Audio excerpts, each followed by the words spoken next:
Continuamos nuestra transmisión en EUTV. Lo vamos a hacer conversando con Ramón Muchacho. Ramón Muchacho es el candidato de la Mesa de la Unidad Democrática, de los partidos que la conforman, a la alcaldía del municipio Chacao, del estado Miranda.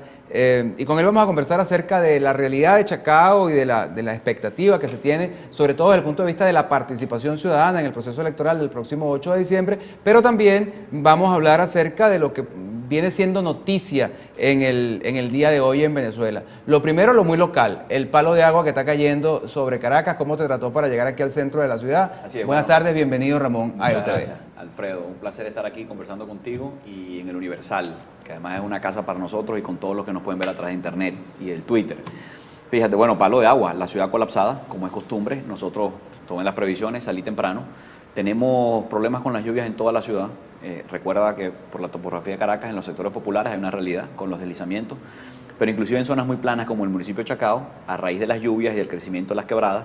Por ejemplo, tenemos en este mismo momento la zona donde confluye la quebrada Pajaritos y la quebrada Cebucán, que se unen y confluyen más o menos a la altura de la avenida Francisco Miranda, por donde está el Centro Plaza, ha ido generando un socavamiento. De hecho, hay un hundimiento hace ya aproximadamente un año, o un poco más, y ahora recientemente, hace unos días, hubo un nuevo hundimiento.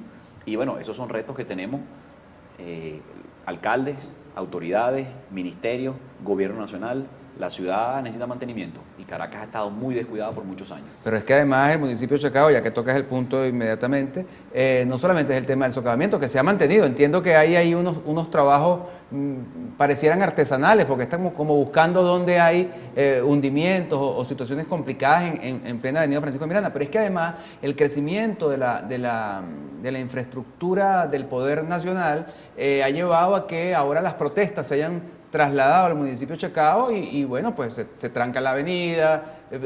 ¿Cómo manejar esas situaciones en días como hoy, donde el colapso está cantado por el hecho de la lluvia, pero además hay protestas, hay situaciones que no parecieran estar controladas por la autoridad? Mira, para cerrar el punto del socavamiento, tengo la impresión de que no se le está dando una solución de fondo al problema del socavamiento que tenemos en la Francisco de Miranda. Pero en todo caso, ¿a quién le correspondería hacer ese? Bueno, es que hay un peloteo.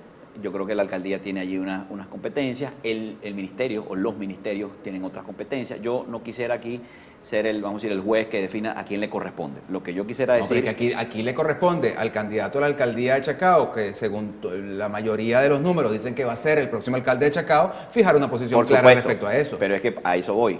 Ahora voy a hablar como candidato y como futuro alcalde, Dios mediante. Como alcalde, tomaré las previsiones necesarias para que le demos una solución de fondo a ese problema del socavamiento que se da por la confluencia de las dos quebradas, Pajarito y Cebucán, debajo de la Francisco Miranda. Ese es nuestro compromiso. Probablemente sea un trabajo que implique tiempo, molestia para los vecinos y sobre todo inversión económica, pero si ese fuera el caso, haremos las previsiones presupuestarias para resolverlo. Eso con respecto al socavamiento. Después tú tocas un punto muy importante, que son las protestas que se dan en los ministerios que se han venido mudando a Chacao. Y lo mismo, nosotros tenemos que buscar un mecanismo para que el derecho que tienen los venezolanos a protestar ante la ineficiencia y la falta de respuesta de los organismos y entes nacionales, como el Ministerio de Hábitat y Vivienda, que está en la Francisco de Miranda, no colida y no dañe el derecho que tienen otros ciudadanos de transitar libremente por la Francisco de Miranda. Entonces la protesta, bienvenida, es democrática, está en la Constitución, nosotros somos demócratas y nosotros defendemos el derecho a protestar y la libertad de expresión. Todo el que quiera protestar puede hacerlo en las calles de Chacao. Lo que no podemos es trancar calles y de esa manera parar el tráfico y generar daños a otras personas, incluyendo, por cierto, vehículos de servicio, incluyendo vehículos de emergencia, llámense bomberos, ambulancias, que tienen que transitar por esa vía a esa hora. Buscaremos la manera de que los que quieren protestar protesten y los que quieren circular circulen y que cada uno pueda hacer su trabajo. Y eso lo podemos hacer mancomunadamente con el gobierno nacional. Porque si el gobierno nacional no nos ayuda en eso, entonces tampoco la policía podrá trabajar, vamos a decir, con mano dura quienes tranquen la calle, si el gobierno nacional y el gobierno local no estamos de la mano en cuanto a los objetivos que tenemos, los objetivos comunes. En este caso, mantener las vías abiertas y el libre tránsito de todos los ciudadanos. Ha usado tres palabras claves: derecho, democracia y constitución. El día de hoy diera la impresión de que para muchos venezolanos la democracia cierra otra puerta.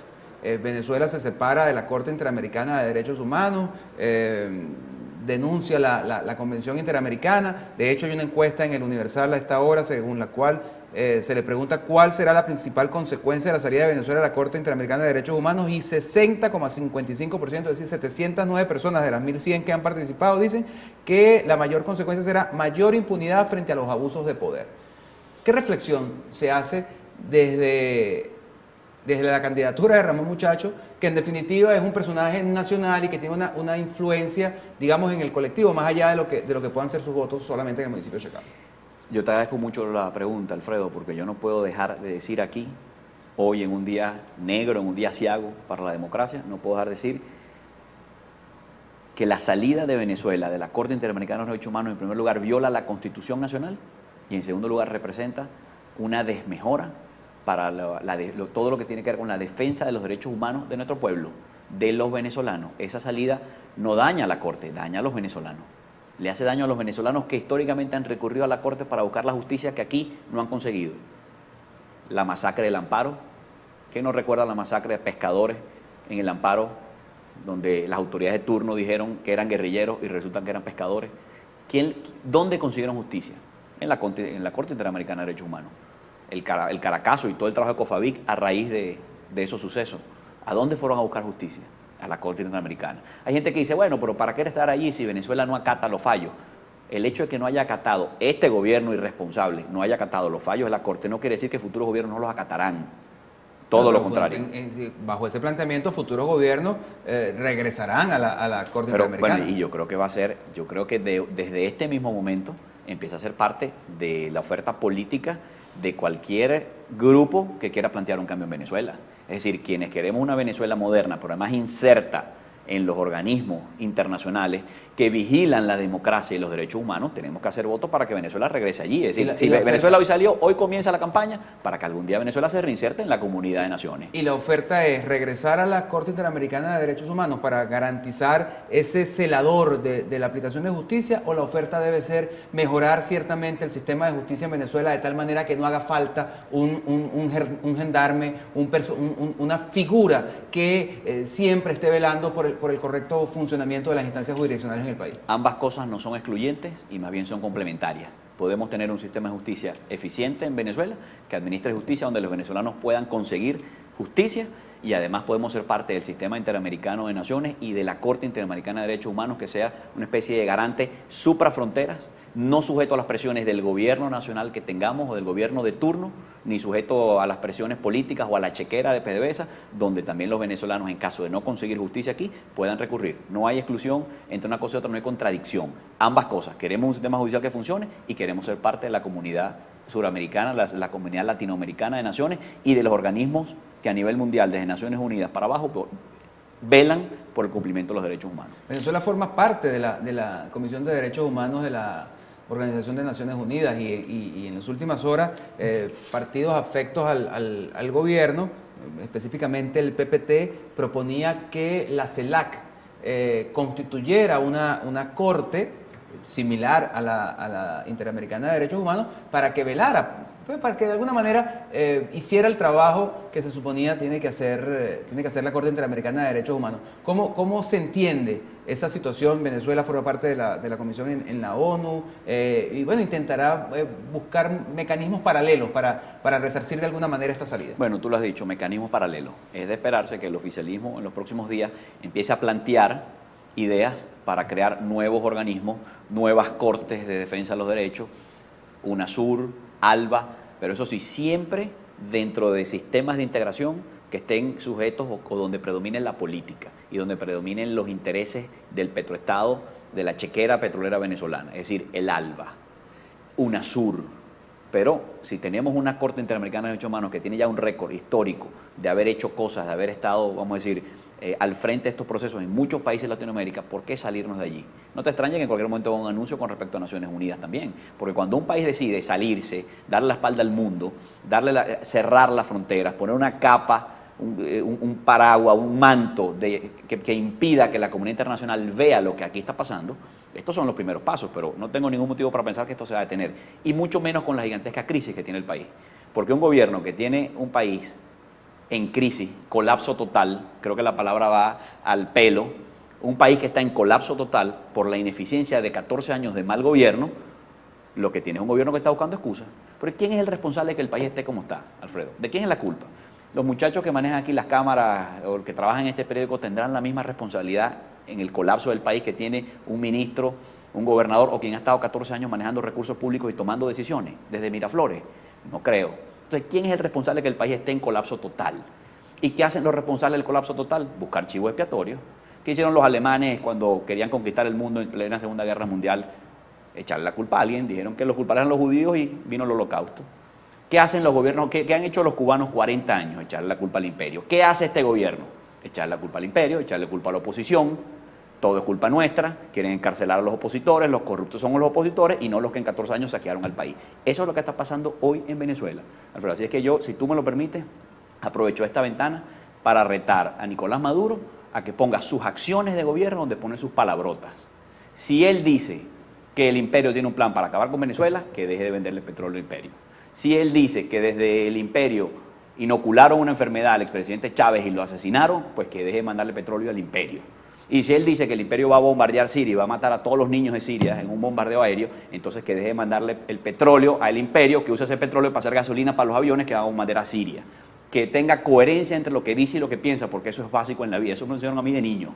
Uno hace lo que dice y dice lo que hace. Maduro dice una cosa para las gradas, para la prensa, para la televisión, y por detrás se reúne con el imperio, hace negocitos, manda petróleo para allá y vive de los pocos dólares que llegan del imperio, por cierto. Ahora, ese discurso es perfectamente válido desde el punto de vista de la confrontación política, pero si nos detenemos en la realidad nacional, entenderemos que prácticamente los únicos recursos, que no de Maduro, sino del país, de los niños que van a la escuela o de los ancianos que hacen su cola frente a los bancos, provienen de esa venta de petróleo. Entonces, una decisión de esa naturaleza como la que ofrece, la que propone Ramón Muchacho, no calibraría la coherencia entre el discurso y las acciones de Nicolás Maduro, sino que sencillamente atentaría contra la vida, comillas, en cuanto a vida, del pueblo venezolano. ¿Cómo se entiende entonces esa situación? ¿Hasta qué punto esa propuesta suya que reta a la persona no se convierte más bien en un boomerang que afecta al colectivo? Bueno, yo creo que es muy importante, Alfredo, que se caigan las caretas. De nuevo, que demos un debate, ese debate que llamó Nicolás Maduro, que nunca dio, primero retó un debate, después se hizo el loco, que aquí lo demos. Porque se me parece Nicolás Maduro al gobierno cubano, a Fidel Castro, hablando todos los días contra el imperio, pero dándole un pedazo de tierra en la isla de Cuba a los americanos para que tengan una base militar ahí, que es Guantánamo. Pero todos los días hablando mal del gobierno americano, pero tiene una base de militares americanos allí, donde, por cierto, los propios americanos, el propio pueblo americano quiere cerrar esa base por las cosas que ahí ocurren. Entonces, en ese mismo libreto viene Maduro a decir cosas, pero hacer todo lo contrario. Entonces, lo que estamos aquí es ya haciendo un llamado a la cordura y a la racionalidad. Si el gobierno de Maduro no entiende que los Estados Unidos y el mundo desarrollado son nuestros aliados y no nuestros enemigos, que además son el primer mercado en donde vendemos nuestro petróleo y donde además tenemos algunas inversiones considerables, porque todavía queda, de la vieja PDVSA y de la mal llamada Cuarta República, todavía quedan unos activos en Estados Unidos como Citgo que parecieran ser muy preciados por Petróleos de Venezuela y que es muy importante que PDVSA le mande gasolina todos los días allá a la empresa que está en Estados Unidos, a Citgo. Entonces yo creo que aquí tenemos que dar un debate, pero viendo cómo son las cosas, porque bla, bla, bla, pero a la chiquita, aparentemente Maduro se lleva muy bien con los dólares y con los negocios internacionales. Entonces, ¿están los negocios internacionales antes que la dignidad del país? ¿Están los negocios internacionales antes que la defensa de los derechos humanos del pueblo sirio y de pueblos hermanos? Estamos llenos de contradicciones, Alfredo, y hay que retar a Maduro a dar ese debate que dijo que quería dar. Vamos a darlo. Vamos a hablar de corrupción y vamos a hablar de política internacional, que me parece que son dos de los temas en donde el gobierno tiene mayores dificultades en este momento, sin contar el caos de los servicios públicos, de la inflación, del desabastecimiento y de la dificultad para conseguir desde papel sanitario hasta lo más básico de comer. Hablemos de ese caos que se enfrenta en Venezuela diariamente. Y parte de ese caos, el gobierno ha dicho que lo va a solucionar con la implementación de las comunas. ¿Cómo se prepara Chacao para enfrentar el tema de las comunas, entendido bien como una posibilidad de participación protagónica de parte del pueblo, por una parte, o bien entendido como un acto de manipulación político-ideológica para convertirse en la contraparte del trabajo de las alcaldías, un poco lo que viene siendo el gobierno del Distrito Capital de cara a la alcaldía metropolitana, o estas corporaciones de servicios que se han instaurado, por ejemplo, la gobernación del Estado Miranda. ¿Cómo trabaja desde el punto de vista de la estrategia el comando de Ramón Muchacho para enfrentar el tema de las comunas? Bueno, dos partes de tu pregunta. La primera parte tiene que ver con el caos. Y te lo voy a decir claramente, el gobierno no puede resolver el caos total que hay hoy en Venezuela. ¿Por qué? Por una razón muy sencilla. Porque el gobierno no tiene en su caja de herramientas las herramientas necesarias para recuperar la economía, modernizar al país, hacer que el sistema de justicia funcione, que las policías cumplan su rol, recuperar las cárceles, etcétera, etcétera. En su caja de herramientas socialista, comunista, no están las que necesita para componer el país, razón por la cual no van a componer los principales problemas del país. La segunda parte que tiene que ver con las comunas. Nosotros somos defensores de la descentralización en los términos que está en la Constitución Nacional Bolivariana. Está poder nacional, poder regional, poder municipal. Somos defensores de los municipios y de la autonomía municipal. Claro, pero es que existe una ley del poder popular que está aprobada, que fue avalada. Que por cierto, esa ley colide nada más y nada menos que con la Constitución, que es el texto fundamental. Y de acuerdo a la pirámide de Kelsen, toda ley que colida con la Constitución es inconstitucional y por eso es nula. Ahora, tenemos un TSJ que está al servicio de un interés político y no al servicio del país. En todo caso, la comuna... Primero, es patético que los candidatos del oficialismo vayan a pedir el voto para ser alcaldes cuando no creen en los alcaldes, no creen en los municipios, creen en las comunas. Segundo, el gobierno trata con las comunas, como tú bien dices, de crear órganos paralelos donde ponga a dedo funcionarios. Al gobierno le encanta el dedo, ni siquiera para elegir sus candidatos hicieron una primaria, le gusta el dedo. ¿Qué quiere hacer el gobierno? Poner a dedo a quienes van a administrar lo que hoy es administrado desde los municipios. Y nosotros rechazamos tajantemente eso. Gracias a Dios tenemos elecciones el 8 de diciembre y una vez que salgan 335 alcaldes legitimados, algunos de los cuales, por cierto, van a ser del PSUV y del Polo Patriótico, vamos a ser 335 defensores de la autonomía de los municipios. Y eso va a ser una cosa que más va a cortar transversalmente al PSUV y a los partidos de la oposición, porque 335 alcaldes más los concejales, que son varios miles que van a resultar electos, si algo vamos a tener en común es la defensa de la autonomía municipal y de las competencias de los municipios para resolver los problemas de la gente, porque por eso estamos aquí, si no, no estaríamos aquí. Y en ese entendido de esa defensa, ¿cómo se explica la municipalización con alta densidad de población? Porque es cierto que tiene que haber un punto medio entre esos inmensos municipios, por ejemplo, el municipio Libertador en Caracas, y el tema de lo mínimo, la mínima expresión que es la comuna. ¿Cuál puede ser ese punto medio? ¿Existirá una posibilidad de proponer mayor municipalización, algo como lo que se hizo en Colombia, por ejemplo? ¿Cómo Claro, lo ve Ramón Muchacho? Es que fíjate cuidado, porque tú dices, bueno, está el municipio, hay municipios muy grandes como Libertadores, ¿verdad? Que puede ser inclusive ingobernable, esa es una discusión que se está dando.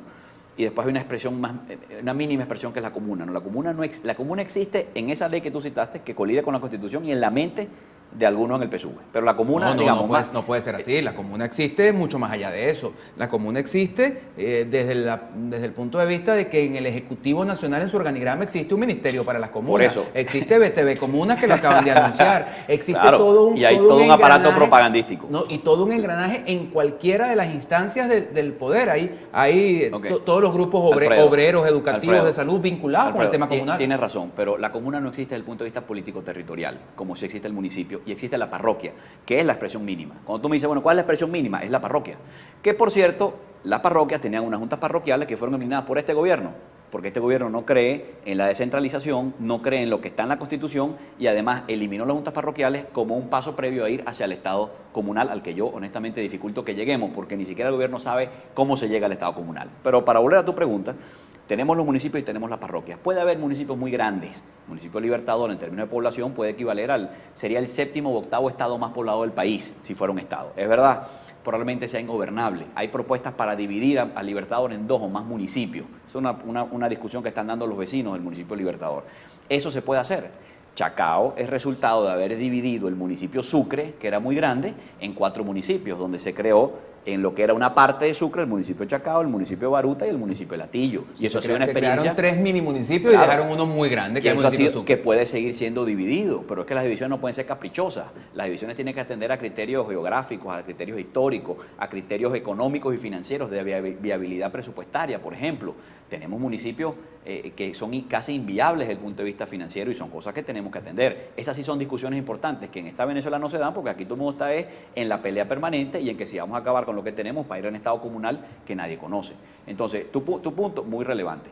Tenemos municipios, hay que fortalecer los municipios, en algunos casos hay que dividir a los municipios en más municipios, en otros casos probablemente haya que crear distritos metropolitanos, como se hizo en el caso de Caracas, es decir, Libertador con Chacao, Sucre, Baruta, Latillo, forman una gran ciudad. Algunos dicen que Guarenas, Guatire, inclusive Vargas son parte de esa gran Caracas, entonces necesitamos una autoridad macro. Eso es una tendencia a nivel mundial, Alfredo, no estamos inventando nada. Distritos metropolitanos tenemos en Ciudad de México, tenemos en Buenos Aires, tenemos en Europa, en las grandes ciudades, porque hay muchos que ya pasaron por estos problemas.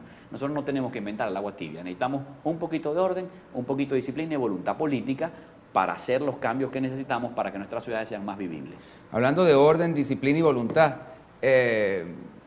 hemos hablado en los últimos minutos hemos especulado, pero en lo que no se puede especular es en cuanto a lo que va a ocurrir el 8 de diciembre en el país. Hay una convocatoria a elecciones y, bueno, se supone que hay un llamamiento a que se acuda a votar. ¿Cómo se prepara Chacao para enfrentar el tema del 8 de diciembre? Cuando siempre surge por ahí el debate de ir o no ir, de que la participación en las municipales no es tan grande como en las elecciones nacionales. Luego está la gran victoria política obtenida ya desde este momento, que es el hecho de convertir el proceso en un plebiscito, prácticamente un reconocimiento hecho por el gobierno, lo que constituye victoria política para la oposición. Es decir, ¿cómo ves esa preparación de cara al 8 de diciembre? Y sobre todo, ¿cómo lo ves en Chacao? Que puede ser muy importante, de repente no tanto para que Ramón Muchacho sea alcalde, pero sí para sumar votos para que Antonio Ledesma sea alcalde metropolitano. Bueno, y tú lo has dicho, Alfredo, hay 1000 razones para votar el 8 de diciembre y ninguna para no hacerlo. Y a mis vecinos de Chacao se los digo claramente. En primer lugar, tenemos que demostrar que nos importa el municipio y que no nos da igual quién sea nuestro alcalde o con cuántos votos gana. Nosotros tenemos el reto de tener una victoria clara, contundente, histórica en Chacao. Que Venezuela sepa y todo Chacao sepa que venimos con mucha fuerza construyendo un proyecto político que le va a dar a Chacao estabilidad y que le va a dar lo que nosotros hemos denominado el Chacao que viene. Ese Chacao que estamos construyendo le va a dar seguridad, orden y eficiencia al municipio. Pero para eso necesitamos vecinos comprometidos, que ese día salgan a hacer su cola y a votar, convencidos de lo que estamos haciendo. Pero además, como si eso fuera poco, tenemos el reto de elegir al alcalde mayor. Con un alcalde mayor aliado, como Antonio Ledesma, nosotros podemos, con él y tal vez junto a otros municipios, con los recursos que tenemos que dar a la alcaldía mayor, les quiero recordar que 10% de los ingresos de Chacao y de cada municipio de Caracas tienen que ser entregados a la alcaldía mayor. Y con un alcalde mayor aliado, nosotros podemos utilizar esos recursos de mutuo acuerdo para obras que beneficien a nuestras comunidades. Eso es clave. Pero además, como si eso fuera poco, y hablando del tema del plebiscito, la gran pregunta que Venezuela y el mundo se va a hacer el 9 de diciembre es cuántos votos sacó la oposición y cuántos votos sacó el oficialismo. Y en ese pote nacional todos los votos cuentan igual. El voto de Barinas, el de Maracaibo, el de Petare o el de Katia vale igualito que el de Chacao. Ya necesitamos que cada venezolano salga, manifieste su voluntad con su voto y de eso dependerá los escenarios futuros que se van a abrir en Venezuela. Los escenarios políticos del 2014, si tú me preguntas a mí, ¿qué esperar para el 2014? Yo te diría, además de una terrible crisis económica que se avisora desde ya, yo te diría, en lo político, todo depende del 8D. El 2014, políticamente hablando, pasa por el 8 de diciembre. Muchísimas gracias, Ramón Muchacho, por habernos acompañado esta tarde en EUTV. Estaremos muy atentos a las actividades que realice a lo largo de estos 3 meses de campaña. Muchas gracias, Alfredo. Amigos de EUTV, nosotros hacemos una pausa. Muchísimas gracias por habernos acompañado.